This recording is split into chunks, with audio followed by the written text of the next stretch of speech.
We've seen that. But what do we do now? And the Republican Party, because we have two political parties right now nationally, they have a responsibility to do the right thing in this moment. Doubling down and attacking somebody who has been an American hero is like full stop unacceptable, and they shouldn't be respected as a political party until they apologize for that. And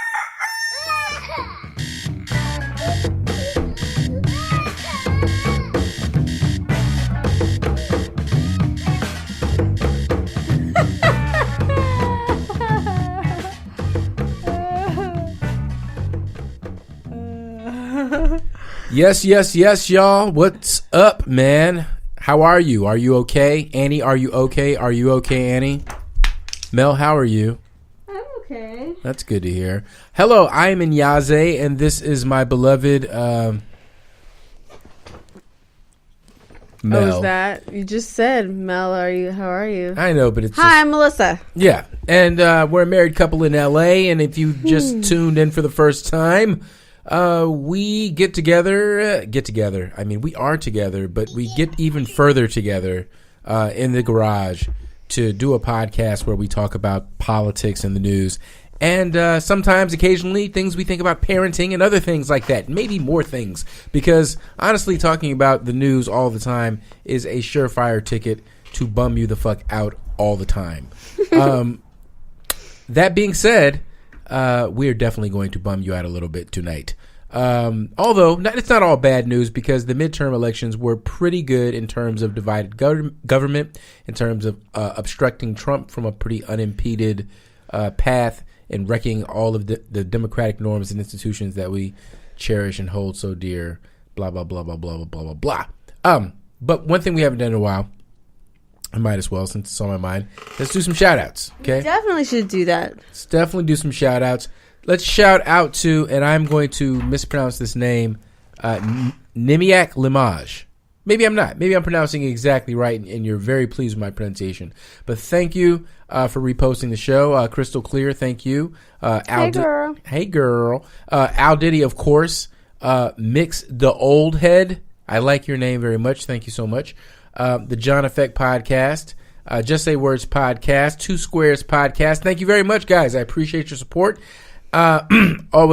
As always, a shout out as well to my to our sibling podcast, We Come From Bad News, which is hosted by me and my home slice, Al Billups.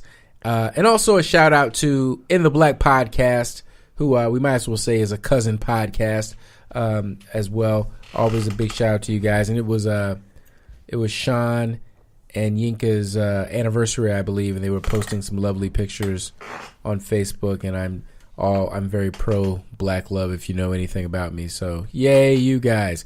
It was recently Mel and I's anniversary as well, which was a very special anniversary, I think. So we went out and ate raw fish. No joke. It was a big anniversary. 10 years. It's very important. Okay, let's talk about some other stuff, shall we?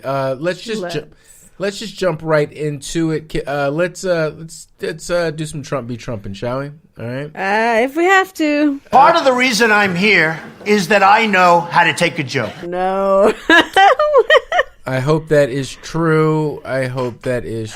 We shall see. Make a marker there because I don't. Okay, so. Yeah. So, anyways. Oh, I don't have the right thing up. I'm talking to Trump be Trump, but that is not the Trump stuff. Let me get the Trump stuff up. Yeah, I'm lost. What's going on? We're gonna do some Trump be Trumping. Okay. Yeah, that's what we're gonna be doing. Let me get that going. All right, there we go. Okay, so Trump recently made a statement finally about the killing of this of a man, a journalist, Jamal Khashoggi, who walked into the Saudi Arabian embassy in Turkey and was abducted and murdered and apparently dismembered. I don't know all the details. I don't have the clearance. But of course, we're a country who believes in not killing journalists. We think that's a bad thing. or we have up until this president. I don't know where we're standing now. It's a little mixed, 43% or so. Anyway, so the whole world and the rest of the world and all the intelligence agencies, they think it's pretty clear that the Crown Prince of Saudi Arabia ordered this guy's death. The problem is that we've got a big deal outstanding for billions of dollars worth of arms to Saudi Arabia, who is currently right now who is also quote unquote our strategic ally against Iran. Okay, I don't want to bore you with a lot of geopolitics. The point is that Trump, the spokesperson for American values, the person who's supposed to be representing our noblest characteristics, right? He says, even though the CIA report concludes that it is a high degree of confidence that the Crown Prince ordered this killing, he says we may never know. Jury's still out.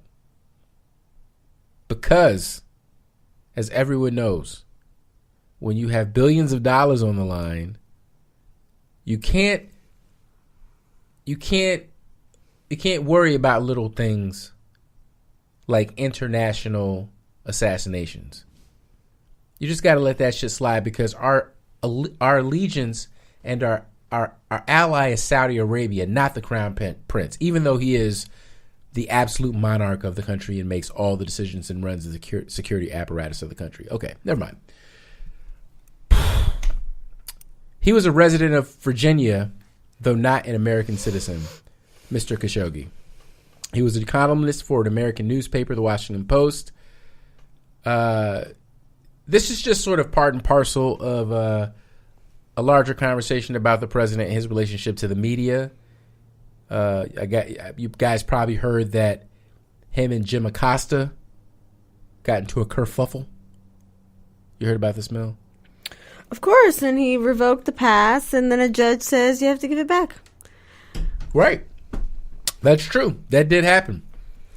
We're all to catch up. Yeah, I haven't heard if it's officially been reinstated, but a judge ordered that he could not just revoke the guy's pass, basically because he didn't like the questions. Yes. that were being asked.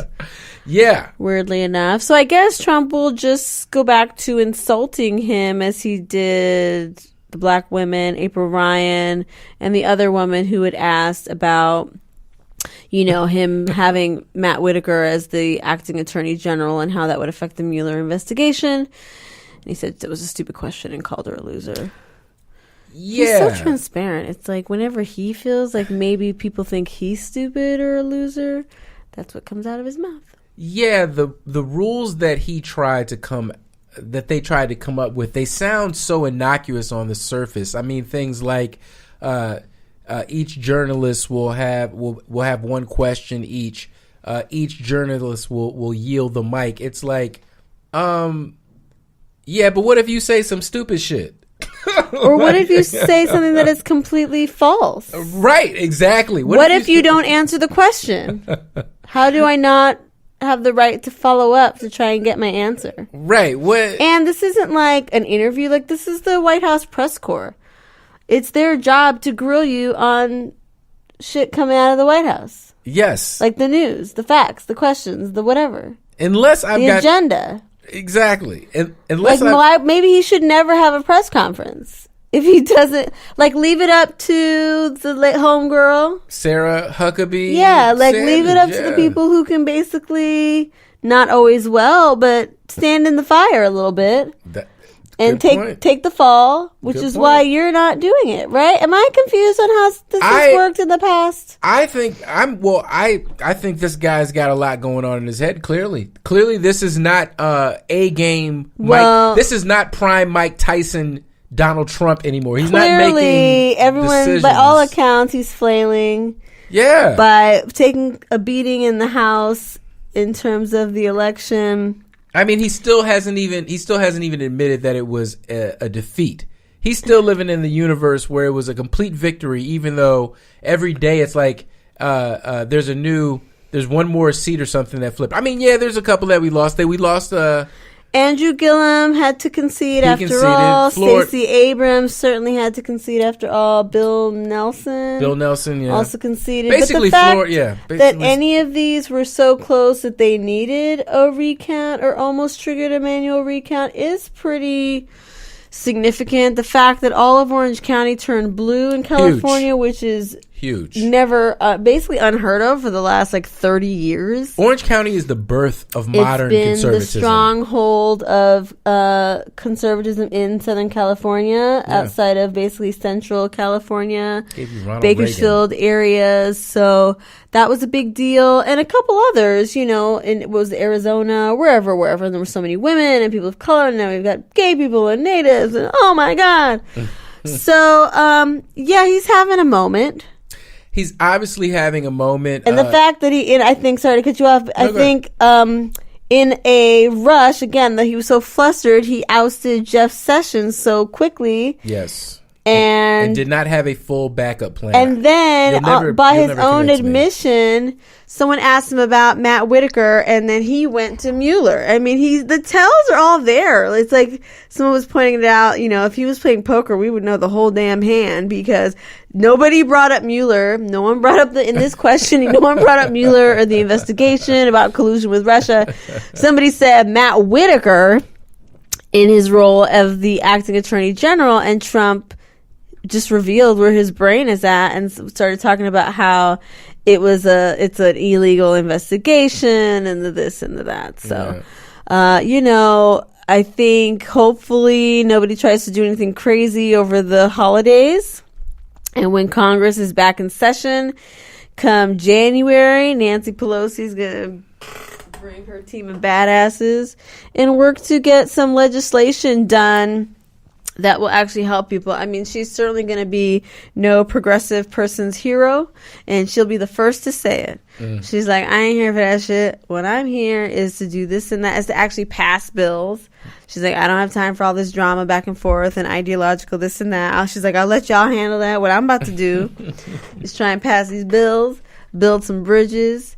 And thankfully, it was something I read that one of the first things they do want to try is two things that caught my eye was reinstating the Voting Rights Act. Yes. Which had been gutted, and then also strengthening voter protections, which I think is great to start with right now, so that in 2 years, when we're up for the presidential election, we can feel a bit more confident in the access to voting that all citizens should have. Right on. I like to hear that. That sounds good. Yeah, that's really good to hear. So Trump has been having a spate of problems with judges. It's so much so, adding to his frustration, one of the things he recently, he wants to actually hold the 9th district under review or bring it in review. I don't even know what this process is. I don't know if he's just making shit up and tweeting off from the toilet. But apparently he's holding the court in contempt because Wait, I'm sorry. Who is holding the court? Trump is essentially wants to hold the entire 9th Circuit in contempt. Is that the one in San Francisco? Is it the 9th Circuit in San Francisco? You know what? I don't know. Actually, I can't remember. Okay. But apparently it's a lot of goddamn Obama appointees. You know what I mean? Basically, is what it boils down to. How does a president hold a court? I don't. You know what? I'm not even gonna get into this because I always fail when I begin to ask logical questions. Trump rails against the 9th Court of Appeal after the asylum ruling. So the court also ruled against Trump. Trump wanted to deny asylum to any person that came over the border, quote unquote, illegally, which on face value, again, all this shit sounds innocuous until you start to consider, well, what if this person is running from a legitimate threat to their life, which in most cases these people are. Otherwise, why would they take this life-threatening journey? It's not like it's a economically costless journey. If you can't prove that you are running for your life and that you need asylum, which is a very specific thing to ask for at the border, they will send you back. So it's not like, oh, we can just get asylum. We can just appeal. We It's can not just like being appeal born for in America. asylum. Yeah, it's not like birthright citizenship. That's why otherwise people are just coming over illegally because they cannot ask for asylum. So, so he's a See, sale. it is in San Francisco. Oh, it is? Of course. This is the one that like is. There you go. A judge from the Northern District of California, which has cases appealed to the Ninth Circuit, dealt the administration another legal setback this week by blocking the order denying the asylum. Both courts are based in San Francisco. You go to the Ninth, and it's a disgrace.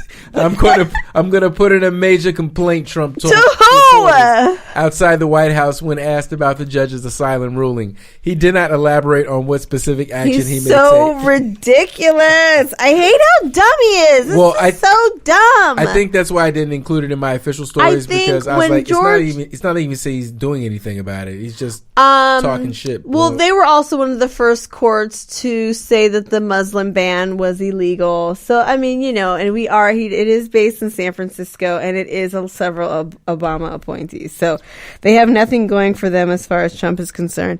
Yeah. But So thank God the mechanisms of government are operating.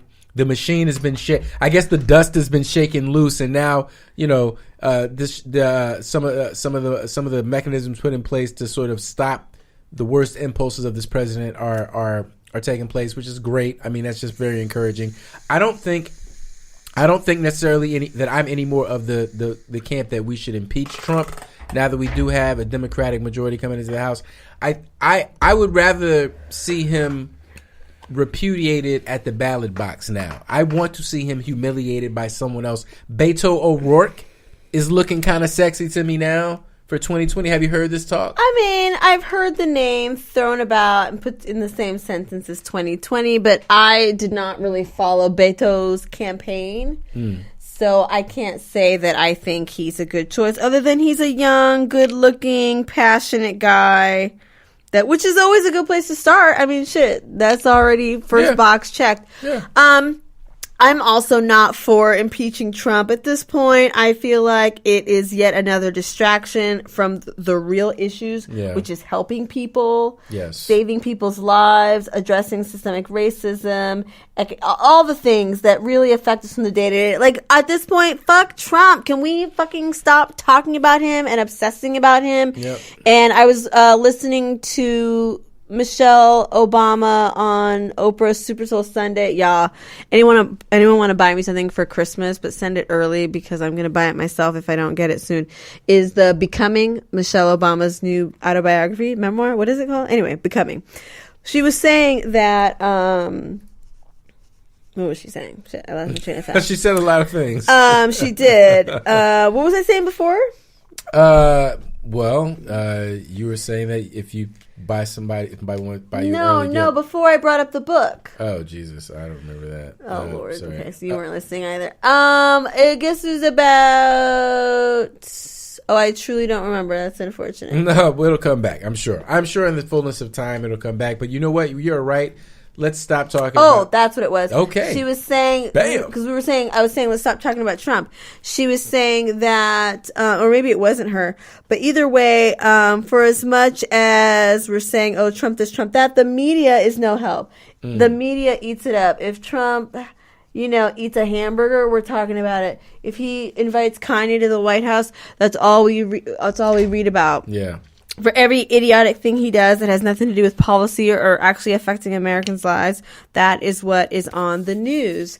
So, in that sense where they say the media or right-wing media, whatever, maybe it's not all lies, but it certainly isn't really helping the situation. And I just would hope that shifts in the future. And I think impeaching Trump is only just really going to run up ratings for all of the media outlets and not really do much to really affect people's lives, notwithstanding that it's going to continue to polarize the people who actually were supporting Trump, and they're not going to be convinced that they shouldn't have, or they need to shift gears in terms of their perspective and looking at other people as deserving of full human rights and respect. Once Trump is impeached, they are only going to dig in their heels even more about why they don't want anything to do with the party in power, which would clearly be the Democrats.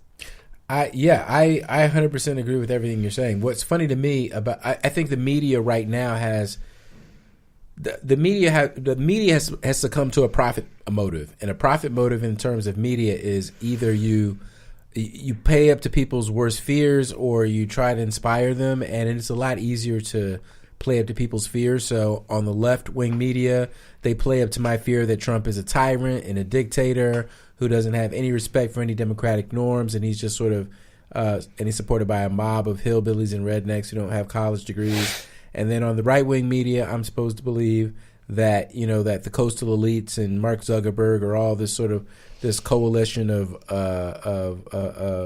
globalists who don't care about my individual well-being as long as whatever, some sort of, I don't even know, but some fucking post-utopian state arises global. I don't get it. I don't know what the fuck we're all fighting about on that level.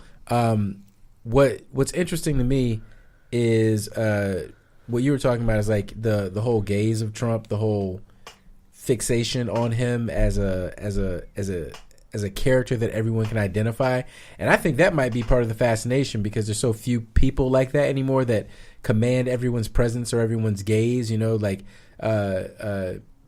we live in a society with such divided attention spans, I guess is what I'm saying. And so the news can't help but glob to that because they got 24 hours to fill, and they got to fill it with they got to fill it with something that's attractive and well, also he's sticky. a sure bet. I mean, you know, he was a successful reality star, right? Probably more so than a businessman. Way more successful. And as that a reality is how star, he rode that popularity and that visibility into the White House. So nobody in media knows how to do anything but put him on there and promote him and talk about him. That's all we've ever done. Yeah, it just it makes me wonder, like, what else? That's not going to go away. We can only hope that his 15 minutes is rapidly fading and that he's crashing and burning with this. Yeah, and you have to engage the policy. I guess that's the hard part too, is that you got to separate the part from Trump that's clearly his ego trying to be heard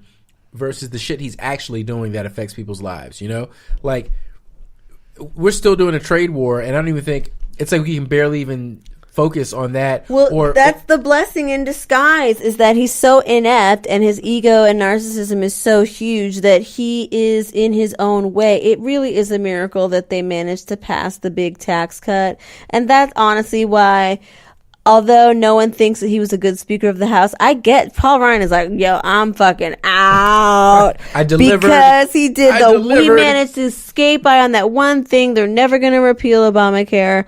And he's like, y'all can deal with this crazy motherfucker. And that really is the blessing in disguise, and why it really is not useful to spend energy impeaching Trump is that now that we have a majority in the House to just continue to block his crazy quote unquote agenda that he can't even keep track of. Yes. Agreed.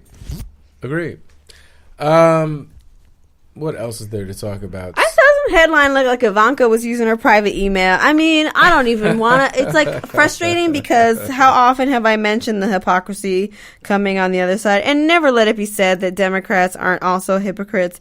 But, Trump's railing against so publicly. They're so public with their disdain of certain behaviors and actions, and then they're always found out, whether it's gay people and then the senator's caught in the bathroom, or, whatever, extramarital affairs, and focus on the family, and here you're doing the exact thing. I mean, at the very least, just keep your fucking mouth shut and do your dirt.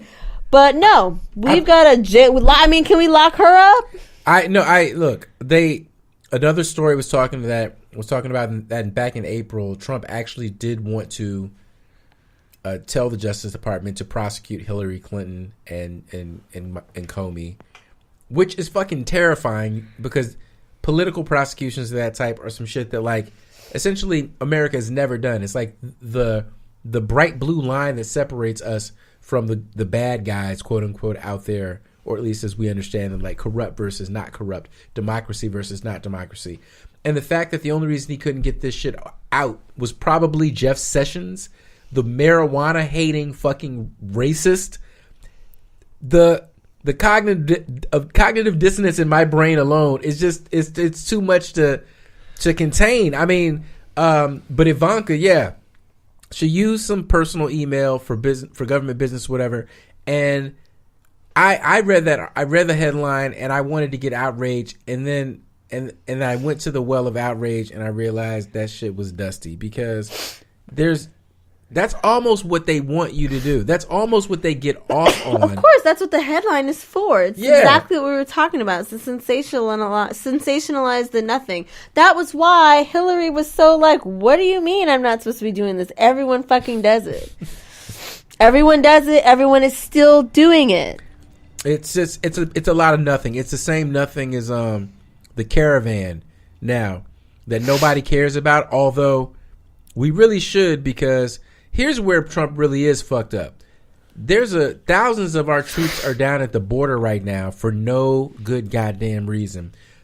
Men who aren't deployed in combat right now, who could be home with their families, but instead have to be at the border sleeping in goddamn soldier conditions.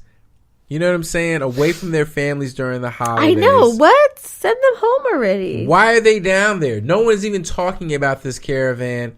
We already have border patrol. We already have a border. They don't have to be there. Not to mention just the weirdness of having active troops in our borders in America, just walking around cities and towns with guns and shit, patrolling a non-existent threat. Which is so, I mean, and then you couple that with Trump and how he's been talking so flagrant about all these military people recently and saying all this crazy shit. That's what I really wanted to bring up. This motherfucker talking about the Bin Laden. Yeah, killing. that was what we played in the beginning. That's what that girl was talking about. Yeah, exactly. That's why it stuck out to me. I'm like, this dude is going completely bonkers. I mean, if there's nothing else the Republicans can be counted on since time immemorial, is they got the troops back, or at least the lip service to say so. But this dude is actually undermining this a goddamn American hero. That's why I'm glad Zerlina Maxwell really brought that up, because I mean, and Republicans need to really take a look in the mirror, look deep inside, because if they want to, somehow restore any balance in public discourse, much less on Capitol Hill, they're going to need to begin to distance themselves from the bullshit that comes out of Trump's mouth, because it's only going to continue to get worse. Yes. That's exactly there right. will cross a line where their hardcore base is going to be like, what the fuck? I'm surprised this isn't it, really. It's there's going to be the Republican Party. You know, I've been alive long enough to have lived through a lot of parties reckoning with the soul of the party, and you know, it happened to the Democrats after under Clinton, when they got the shit kicked out of them, and then they had to figure out who they really were. Did they really hate niggas, or could they find it in their heart to love us and actually make us a part of the coalition instead of making us super predators? Obviously, eventually they adopted us, and now that's why we're Democrats. If you're wondering why black people are currently Democrats, when they have a lot of good reasons to be conflicted about the Democratic Party. But yeah, the Republican Party is like on the verge of being essentially the party of angry, uneducated white men. Like one of the lessons from the midterms that we learned very clearly was that the majority of white suburban college educated soccer moms do not fuck with Trump.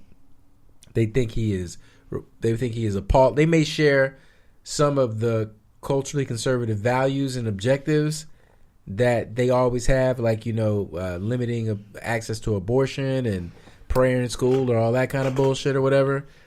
Tough on crime, but apparently just his goddamn fundamental aura, ickiness and shit is enough to make them not fuck with him, and I think that is applaudable. You know what I'm saying? Because whiteness is a very thick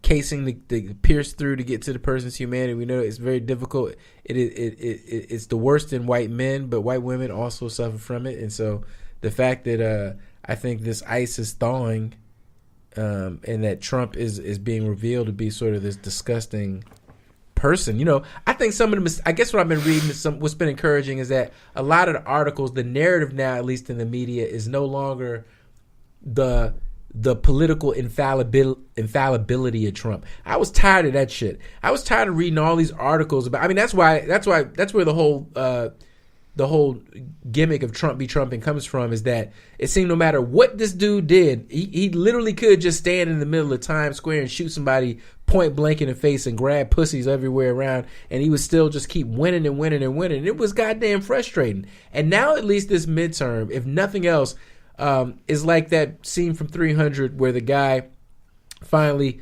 scars the emperor, and it's like, you didn't beat the emperor, no, but you made him bleed. And so now at least the myth of his invincibility is off the table. We now see him for what he is, this naked, terrible businessman who's obviously gaining weight and can't be in the rain because it'll fuck whatever kind of geometrically impossible fourth dimensional comb over shit that he's got going on. I don't even know what the fuck is happening. But yeah, you know what I'm saying? He seems more pathetic in a more obvious way. Very than frail. He ever has. I mean, the whole idea is that he's this father figure and, this superior leader, powerful leader. He's a big, imposing physical presence. Yeah. But, That's it's the same way to become put it. so... I mean, no, he's literally like a tall, big You're absolutely guy. right. You're absolutely right. So it's easy to imbue him with all of this power and authority, which he's learned. I mean, his whole life and career is built on people imbuing him with things and him somehow convincing you that you're right. And True. that he can be trusted as the guy to lead. But clearly, there are moments when his party or his agenda is not being advanced and things like that. People are asking him direct questions that make sense, that he can't answer with authority and with confidence, that he looks like a frail 70-whatever-year-old guy. He looks like an old guy. Yeah, low energy. Very low energy. Overweight, looks out of shape. Yeah. Didn't it come out that his doctor said that Trump basically wrote his own health report that they had submitted during the campaign? I mean, I guess what I'm worried about, though, is that at what point do I have to start having, like, empathy for Trump? And like, when he's out of office. Okay. I'm not even open to that till that motherfucker is out. Okay. Out. Well, look, let's move on to some things that can actually help you right now. Okay, starting with don't eat romaine lettuce right now. Have you heard this? I did. Don't eat it, guys. This is a PSA from Woke with Kids. Yeah, don't eat it. Okay, the centers and the CDC. Yeah, the CDC issued a stark warning Tuesday. That is today, as we are recording. Do not eat any romaine lettuce in the United States. Wow. In the United States, okay? It got all over, huh? Where did the original batch come from? I don't know. Let's see what it says. In fact, if you have any in your home, you should throw it away. What? It said, do this even if some of it was eaten and no one has gotten sick. And if you have some in your fridge or in your drawer, the CDC recommends sanitizing the area. Whoa. Okay. All right. 32 people in 11 states have been sickened by the Shiga toxin-producing E. coli 0157H7 strain, and 13 of them were hospitalized. Additionally, 18 people have been infected in Canada. Yikes. All right, so Where did it come from, Callie? It doesn't really say. It said there's 11 states that were, but anyways, apparently it's everywhere now. It doesn't matter where it came from. If you have any romaine lettuce, get that shit out of there, okay? All right, be healthy, play safe. I want you to have a good holiday. Okay. I feel like we should talk about things that people do to black people. We talked about Trump enough. Let us focus our gaze to our people, and and see essentially answer a little question that I like to ask sometimes, which is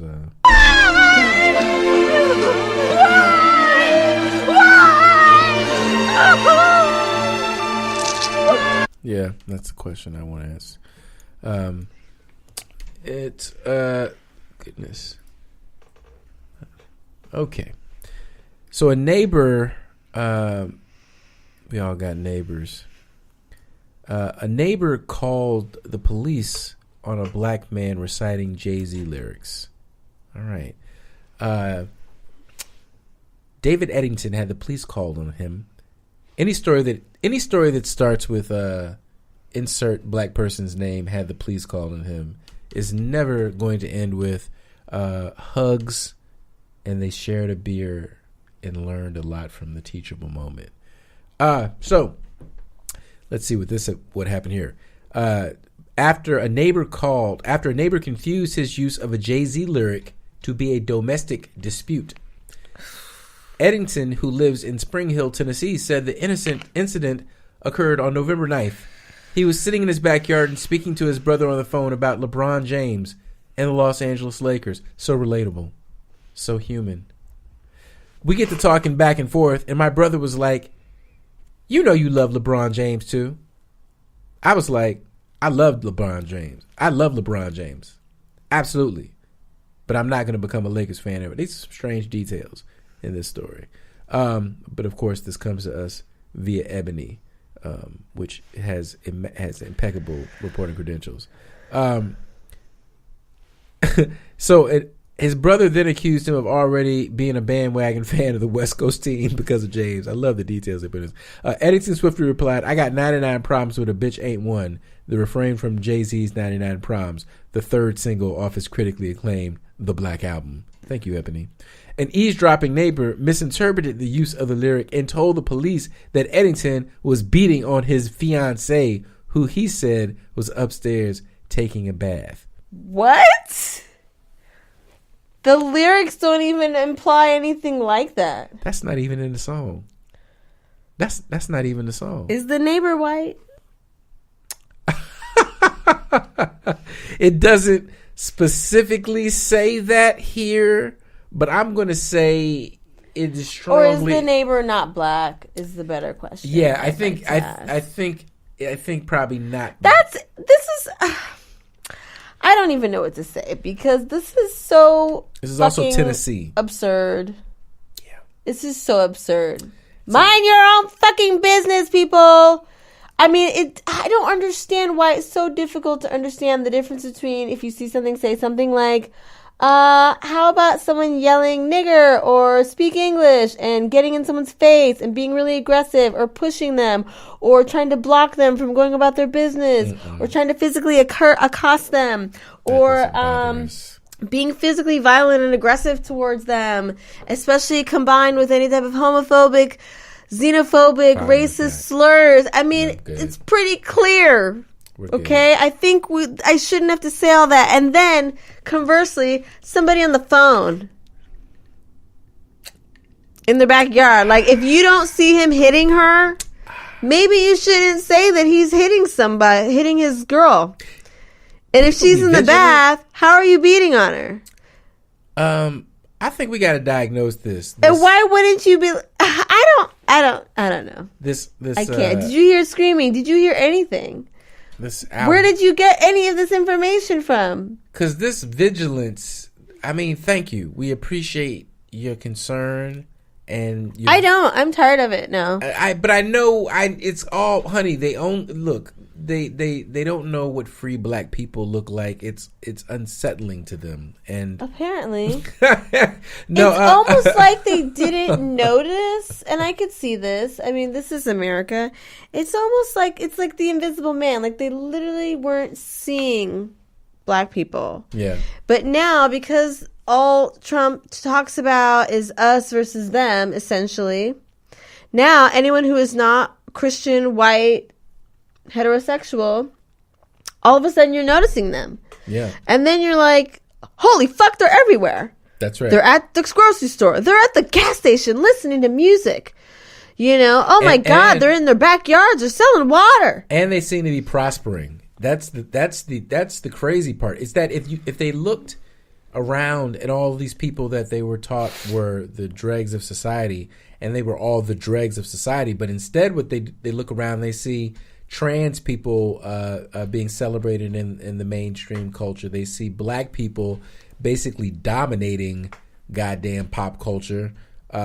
They see Latino people who got their own thing and are increasingly becoming a mainstream force in the media. And Asian people, everybody is coming up and getting a place in the American pantheon and collective consciousness, and to a certain strain of virulently backwards white men, that feels like losing or being taken out of focus, because that's what it is.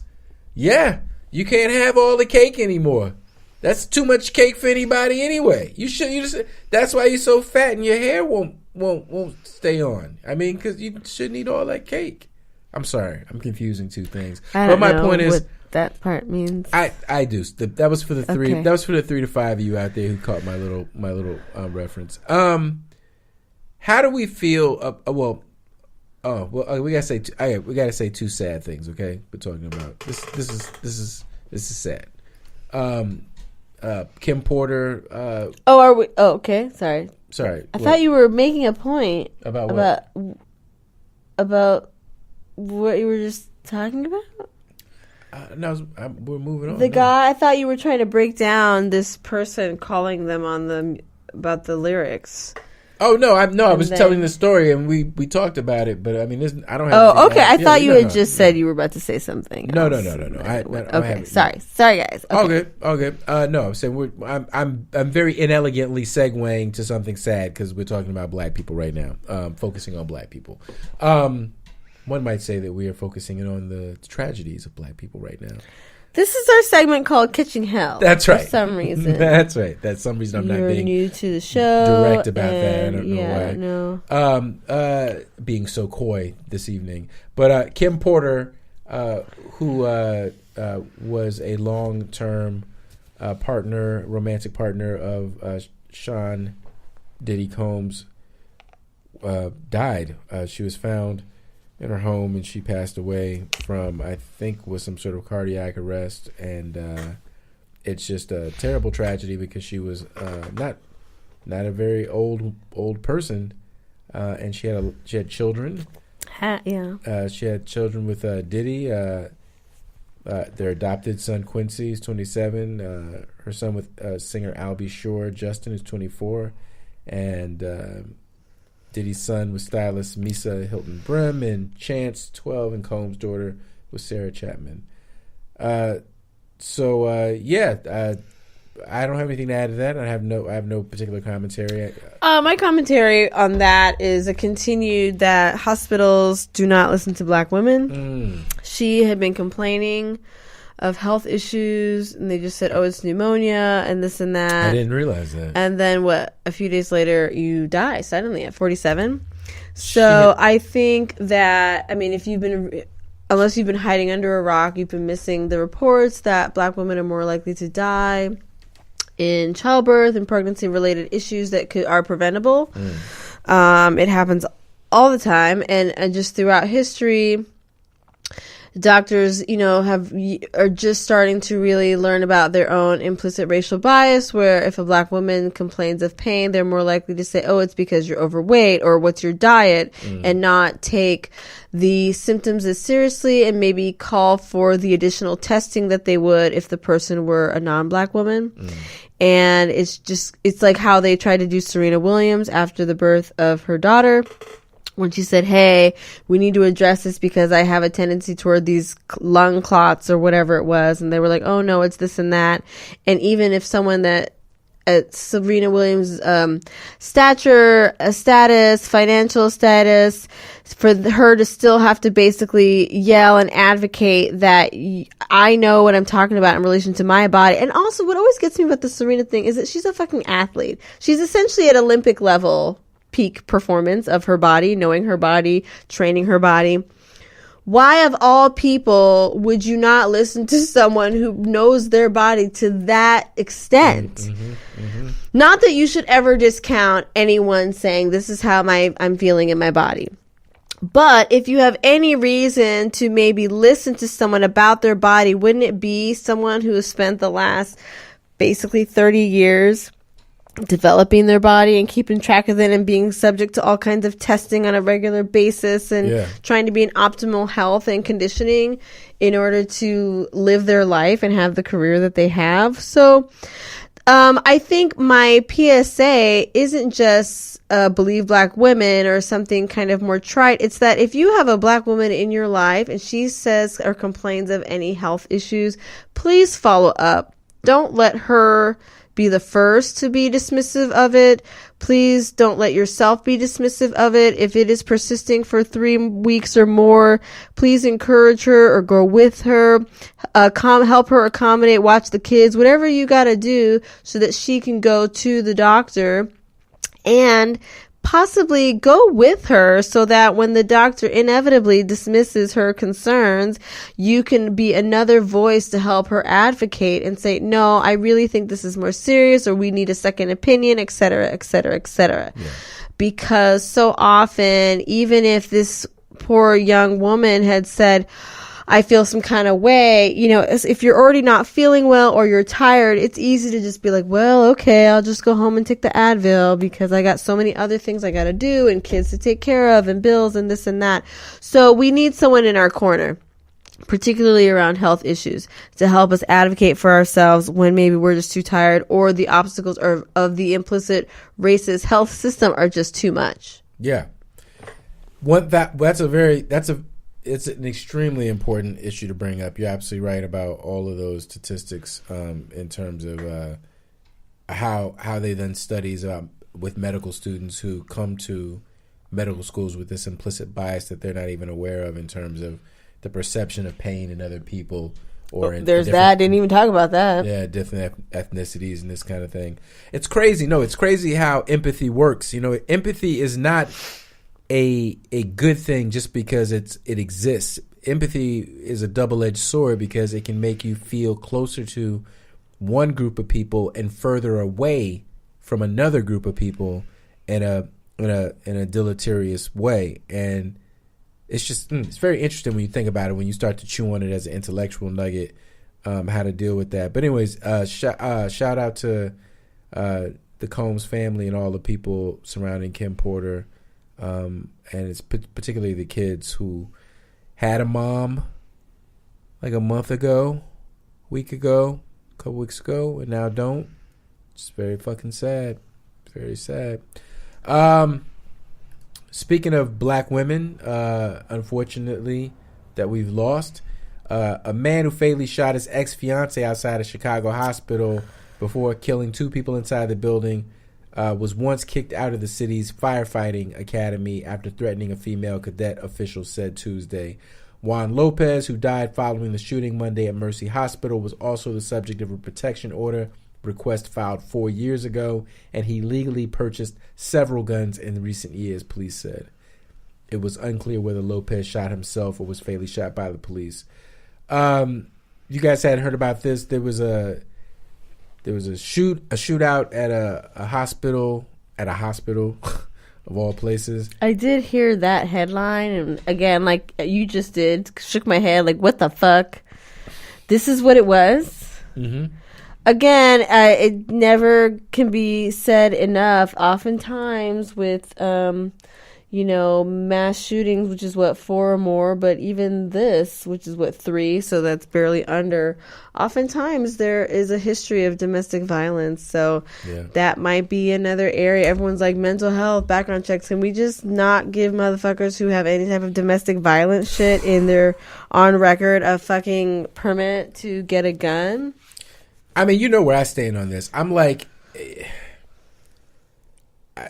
look, I want to live out my Rambo fantasies as much as any guy, and we just talked about this actually. So I'll just be real with y'all. Open up and get real with you guys, okay? We do not own a gun. That is not an invitation for you to come fuck with us. But we really did have a conversation that I was like, should we get a security system and spend the extra money, and do what that do to the budget?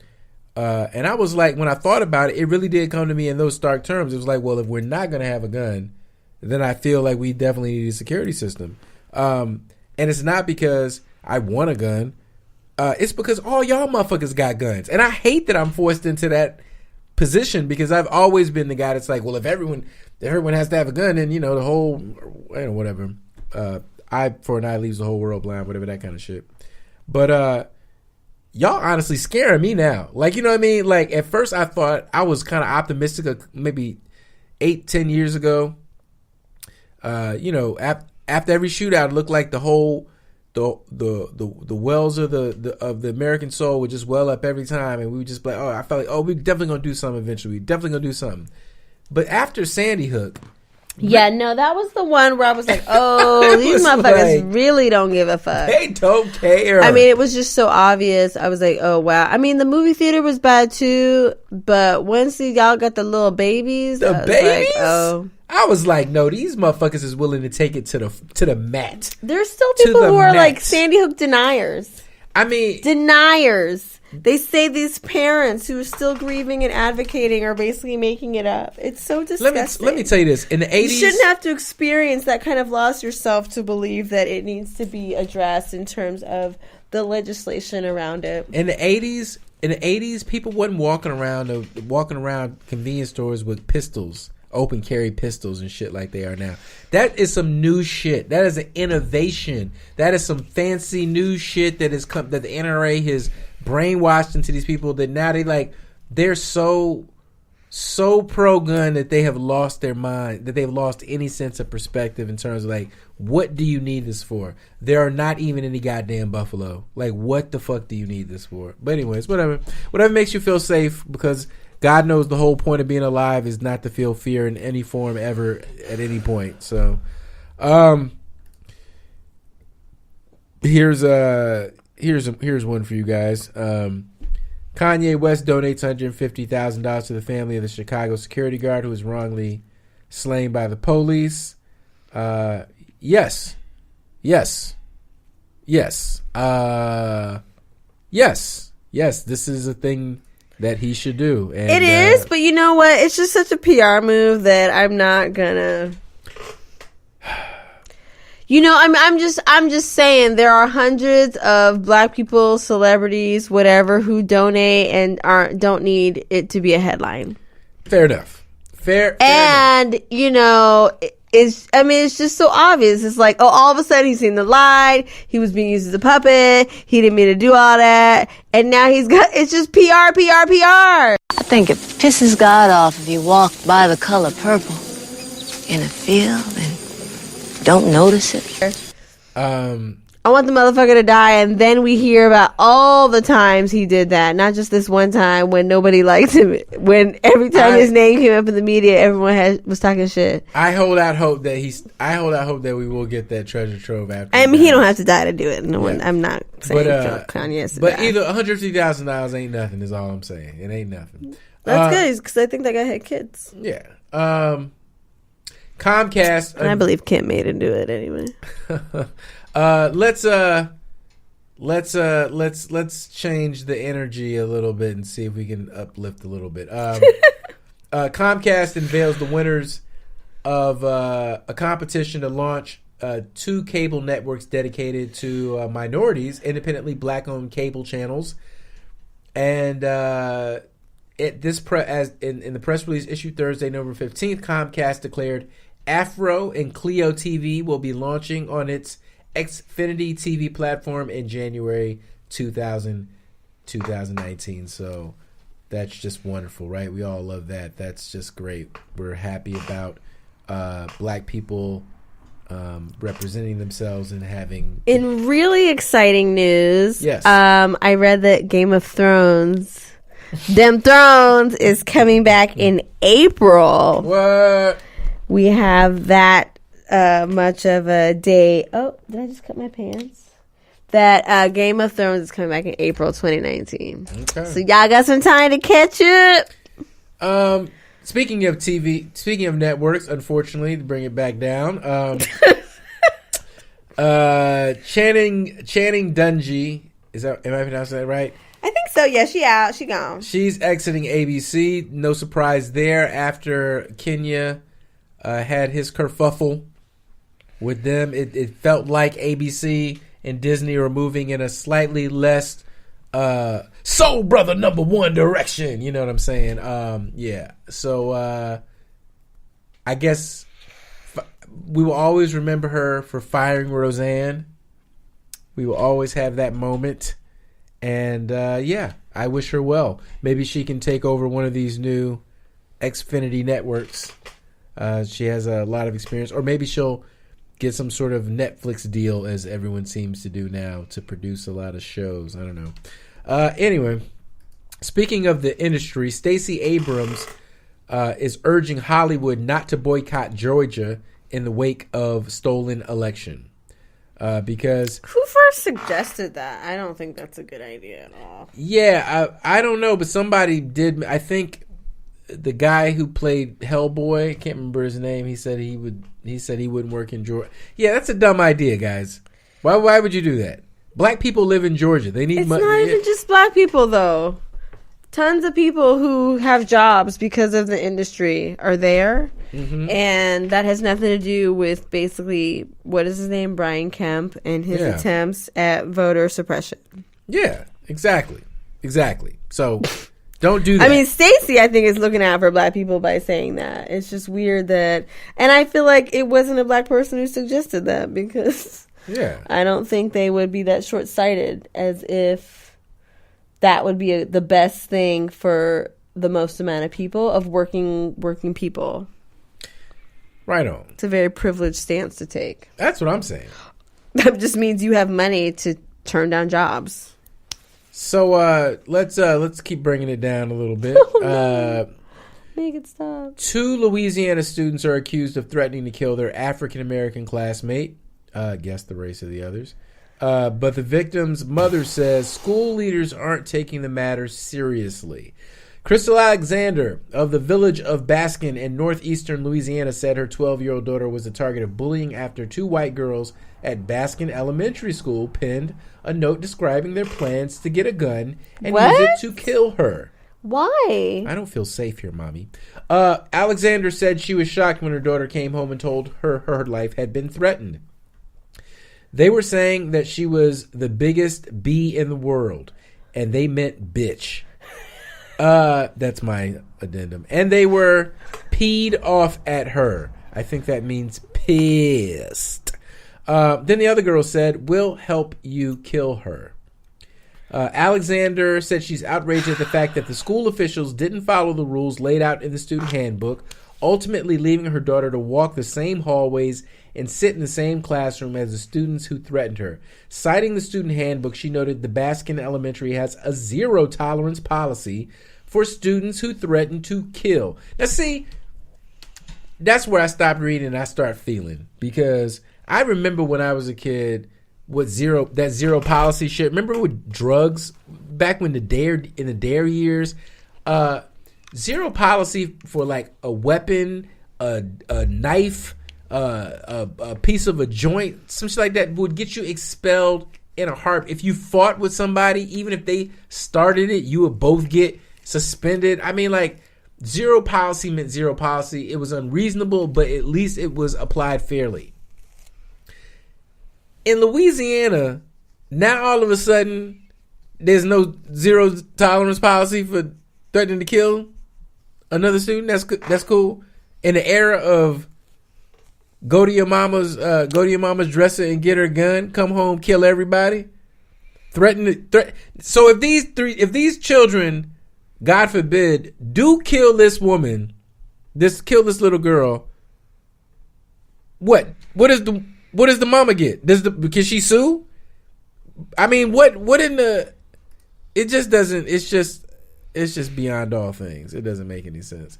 So that's why I'm sharing it with you. Yeah, and that's all we need of that. I mean, I don't even know what to say. Like, don't let these don't let nobody threaten my child, because I'm not going to the school. I'm rolling up on that motherfucker in the pickup. And I hope their parents there so they can be witness to everything I say. Let's see what else is going on. The other thing I liked about Stacey Abrams and her concession, it was like the most concession speech. And she's so well spoken, but I love that she really used it as an opportunity to say that there was voter suppression involved, and that she's basically throwing this momentum and energy from the campaign directly into whatever the new nonprofit is, Vote for All, or I totally just made that up. But it was something to that effect, where she's going to be working towards greater voting accessibility for all citizens of Georgia, and to try and right some of the wrongs that really fumbled up the, whether it was really long lines or only two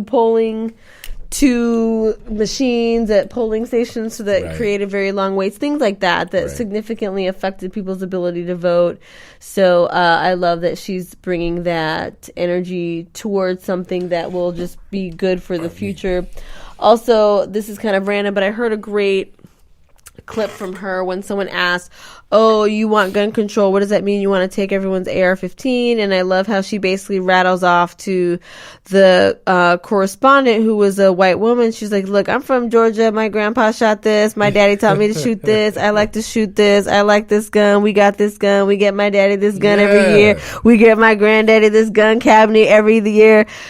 She knew guns. Guns were a part of her life as much as these people, as much as like a Charlton Heston or whatever. Yes. But she was so articulate in pointing out the difference between those kinds of weapons and the weaponry that is being used by basically crazy people in mass shootings, and why there needs to be responsible gun legislation, because there is a difference between the crazies and people who love guns and shoot them recreationally or for food or whatever. So she's awesome, and we have not heard the last from her. And you know what? God don't make mistakes. So maybe she will not be she wouldn't have been as effective as we thought as governor.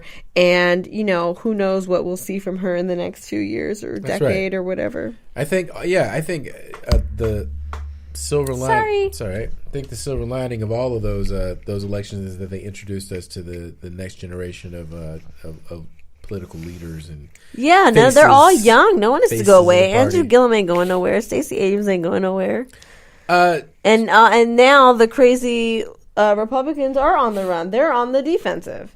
Damn right, as they should be. Route them all the way to the wall. Someone's got to fund that wall. I guess I have to get that to the house who's now. that company, the tech company that bought a portion of the U.S. borders so that Trump could never build his wall there? I don't know. I just saw the headline. I'm surprised you don't have that. It wasn't. I don't think it was Uber. It was. I can't think of it. Trump company bought. No, not a Trump company. A tech company. I didn't say Trump. Bought part of the wall, but that's not what I typed. Oh, okay. Cards Against Humanity buys land on U.S.-Mexico border to block Trump from building a wall. Well, that is nice. Hey, you know what? I like that. I'm gonna give that one right. I think there. it pisses God off if you walk by the color purple. So you know what else I was thinking about? Amazon.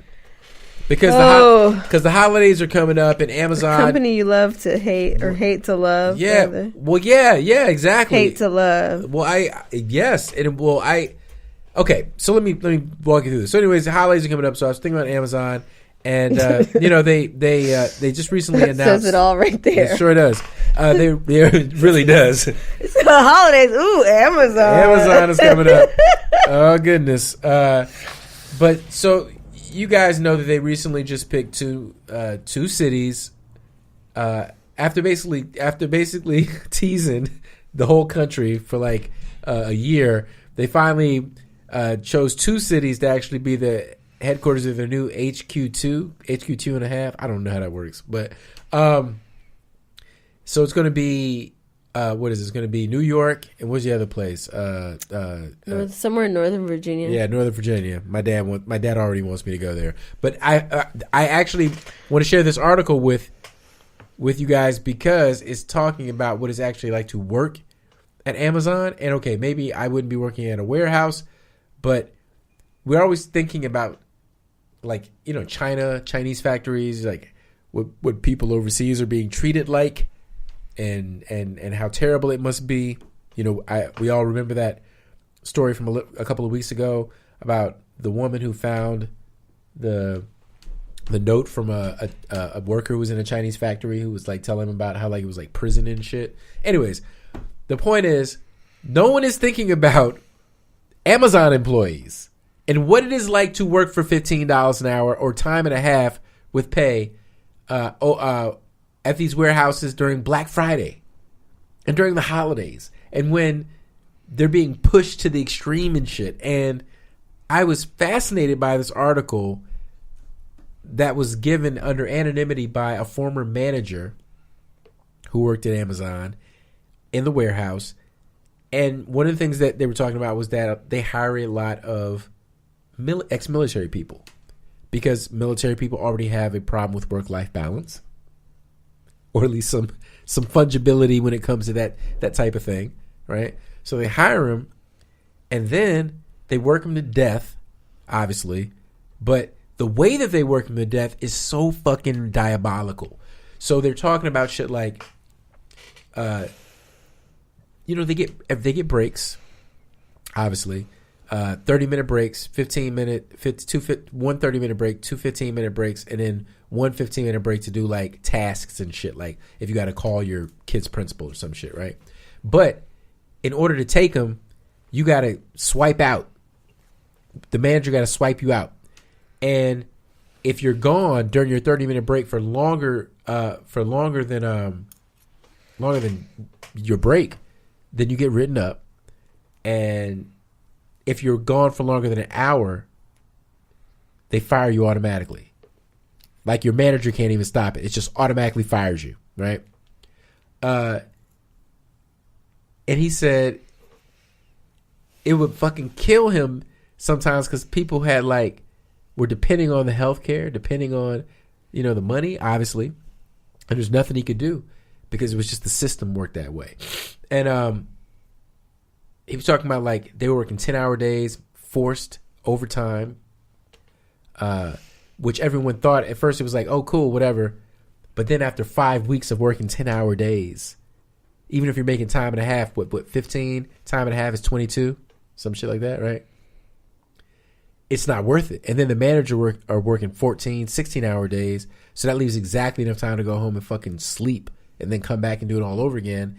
And then the manager's also being expected to do this crazy shit like if a person doesn't pick or throw a package, meanwhile all this shit is happening with robots going up and down the floors and giving this shit to the humans to either pick out of a box or put onto a conveyor belt to be packaged. So there's some fucking future dystopian robot overlord shit already from jump. All right.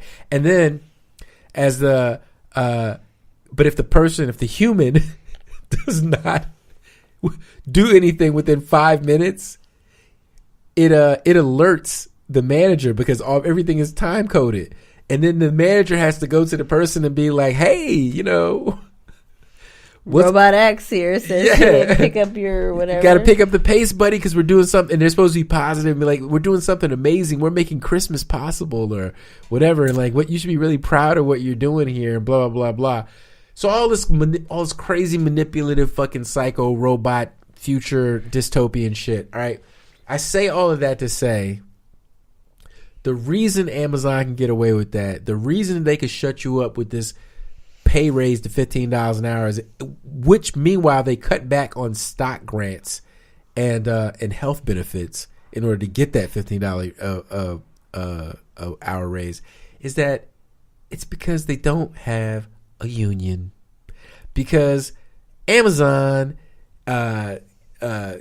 gives them anti-union training, anti-union propaganda and materials because they know that if there was a union, those motherfuckers would have an hour and a half lunch break. They would be able to call their kids when they needed to, take time off when they wanted to, not have to work 14, 16-hour days like a goddamn slave because no human being can work like that.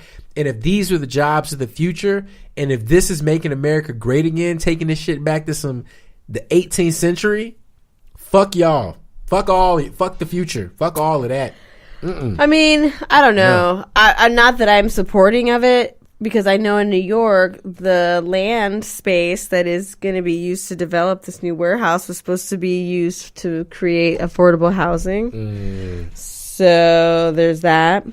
But I don't know. I think it sounds like a shitty job, like a lot of shitty jobs. And there's going to be people who are going to be happy to have them or desperate to have them.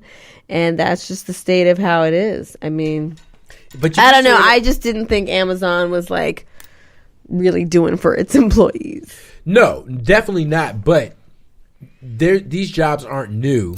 And in the past, these jobs unionized so that these people could at least be treated like human beings. Yeah, but we know we don't do that anymore. Oh, God, it's so sad. It's so sad. But y'all don't want socialism. God forbid. What else is there to talk about? Out in the diaspora, things are happening. Ethiopian Jews are protesting the Israeli government's immigration delays. So not all good news out there in the diaspora. Hundreds of Ethiopian Jews gathered in the capital of Addis Ababa to protest the Israeli government's decision not to allow all of them to immigrate to Israel, leaving their families divided between the two countries. Now, Israel not letting Jews in. It's almost as if they're denying them their birthright citizenship. Where have I heard that story before? That's weird. And it's also like, why are they the ones being told no? It's almost like they're deciding based on their skin color. That's so weird. So weird. I don't even get it. Because we know they don't see skin color, so I don't even know how they could know this. It's like they're like the daredevils of racism. They just have this sort of amazing sixth sense. Anyway. All right. Ouch. Oh. Hair grease down. Okay. Is there anything else I want to bump you? Okay, we got to talk about some local stuff a little bit. Local. California, here we come. Oh my God, we're still burning. California is still burning, unfortunately. Some of these fires are, more closer to 50% contained, which is, I think, the best we can say right now. We're up to 66% contained for the campfire, but there are over 77 deaths have been confirmed. Yeah, that's insane. 993 left unaccounted for. 993 human beings. Yeah, that's are unaccounted for. We don't know where they are. We don't know what happened. That's scary. Over 151,000 acres burned. This is the worst shit that's ever happened in terms of fire and people in California. I don't even know what to add to that. It's a force of nature. So I guess if I wanted to be political about it, I could call Trump an asshole for insinuating that somehow that this fire could have been prevented by better forest management. By Finland.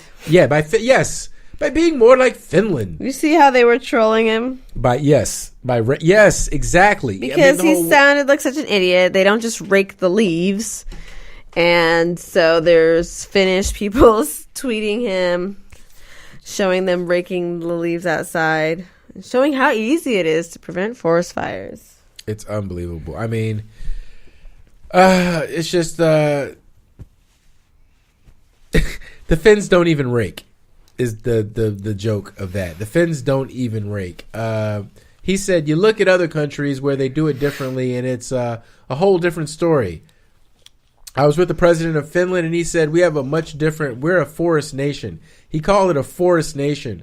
And they spend a lot of time on raking and cleaning and doing things. Also, the Finnish president said, we didn't have that. I never said that. It doesn't even sound like a conversation. I did not have that conversation doesn't sound like, with that man. That doesn't even sound like a conversation that an adult would have with another adult.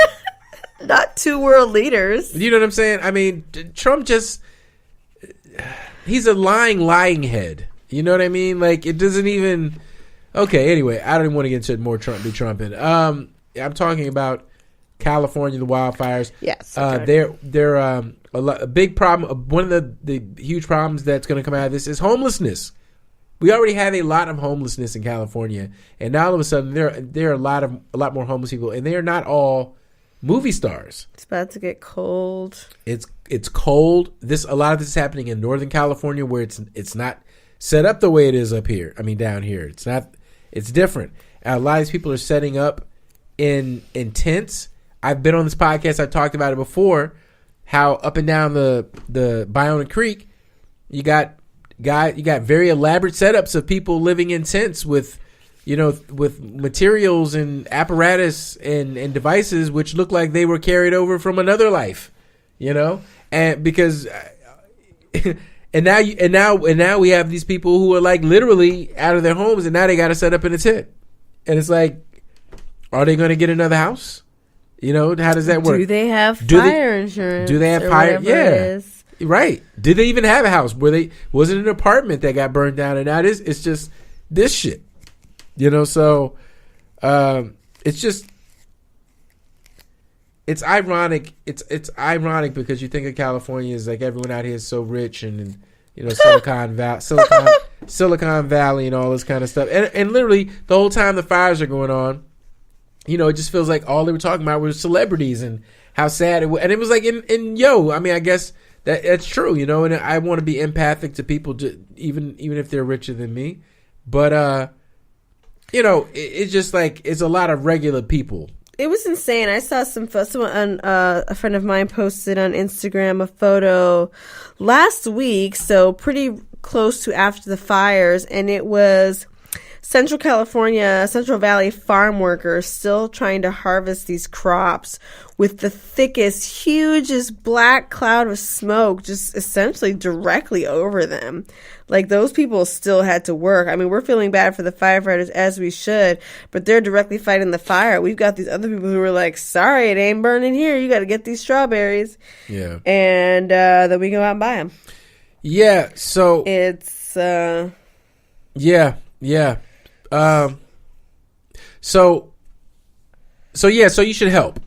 What? I was saying we should help. Like, we should help the people who are the victims of the fire. And how should we do that? So there's a right and a wrong way. I'm looking at this. That helps, right? That helps a lot. Knowing that there's a right and a wrong way. Never would have known without this Americans, podcast right here. Americans are rushing to donate supplies, food, and clothes to help victims, but organizations including the American Red Cross and the Humane Society say victims need cash more than anything else. We all want to help the victims of the Camp Fire, but please don't send supplies, as the evacuation centers say they have been inundated. Actually, you know what's funny? That's exactly what they were asking us to do at my job, is like donate supplies and I thought about that, and I was like, I don't think that's going to be the problem, actually. I think there's enough shit laying around. I think what we need to donate is like Airbnb. But anyway. That's not donating. Yeah, so the Airbnb. So yeah, donating stuff and possessions is not really very helpful. I think the main thing is whatever organization you want to potentially go through, call them, contact them directly and say, I want to help. What do you need? Yes. I believe in what you are doing right now. So how can I best support your mission and your organization? If they say cash, get the cash. If they say, feminine products or diapers or whatever, then do that. Yeah. But contact them directly. Well, yeah. And also be aware that some organizations, some of their budget will go, some of the monies raised will go to the specific issue and cause that you want. But some, like the Red Cross, they have a huge operation budget, and sometimes that money goes into more of a general fund. And so the $20 you send might not directly go to help, the current crisis in relation to the Camp Fire, the Woolsey fire. It may or may not, where you have other organizations that are more directly involved with communities right there on the ground, and you can be more ensured that your money is going to help those people directly and right away. Yeah. If you're concerned about the little critters, you can check out the Humane Society of Ventura County. Do your Googles. They say they're stocked with supplies, but they need money for items like pet food. So if you care about the animals and you're a NOAA type, do that. Chico, California-based North Valley Community Foundation is supporting evacuation centers near the campfire. Said there wasn't enough storage space for donations of clothing for blankets. If you have any ability to contribute financially to our fire relief fund, this is the time. So look them up, the North Valley Community Foundation. Butte County is still accepting material donations, but officials would prefer new items, said Holly Drobny, a member of the county's public information office. The county also asked that donors separate clothes by gender and size so they can be distributed faster to the people who need them. Still, cash and Visa gift cards are most helpful, she said. So that's Butte County. You can go directly to that. And yeah, man, help your fellow human being in this time of need, because a fire should not politically divide us, and like that asshole tried to do. I don't even know why you'd even try to use the death of dozens of people to fucking score a goddamn burn on just because we voted out all the Republicans in Orange County. Come on, fucking get over it. What do you want me to do? Also, I wanted to bring up in terms of the fire, I want you to also shine some white light, find some compassion in your heart to think about the prisoners. Making $1 a day, who are being paid $1, risking their lives. Yes. And then I read that these motherfuckers cannot then take any of this experience to then try and get a job with the fire department. Like, it's specifically like, we know you just basically, you're like a bomb-ass firefighter and you have all this experience, but we are explicitly stating that you cannot get a job with any fire department. Unbelievable. That's fucking, that right there is modern day slavery. Evil, y'all are a hell of a drug. Evil is a hell of a drug. Good gracious. Shout out to some of the people that have joined us on the Facebook Live. Tamara Turner Hall, Greg Lupu Bell, we appreciate you. Al Billups, hey, Malcolm Venable. Shout out to Tiana, who just had a baby. Tiana, oh yeah, that's right. Congratulations, Number 2. Mama. Congratulations to you. That is a wonderful new journey that you. And happy birthday to her older one. 8 years old, yes, who's 8, I believe. So that is wonderful as well. But yeah, these prisoners are out here. 1,500 of the 9,400 firefighters currently battling fires in California are incarcerated. Like, I just don't. They make $1 an hour, but are rarely eligible to get jobs as firefighters after their release. According to some estimates, California saves up to $100 million a year You think? by using prison labor to fight its biggest environmental problem. That is fucking crazy, y'all. That is fire slavery.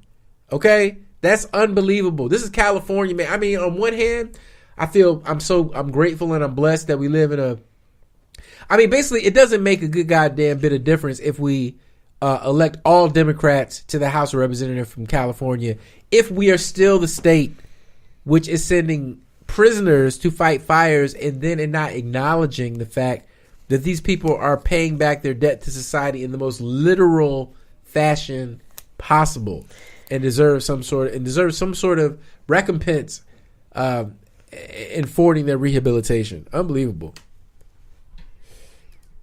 Anyway, yeah, so there's that. That's what I had on my mind about us locally. Anything else you want to add to that, honey? No. All right. Well, I just want to say one thing because you guys have been you guys have been waiting for it, and I finally have it, and I just want to play it for you now. Who is that even directed to? That's all. All right. Until next time, guys. Stay woke. Have a wonderful, hopefully, few days off from work. What's up? Oh, perfect timing. There the kids. Peace, y'all. Bye.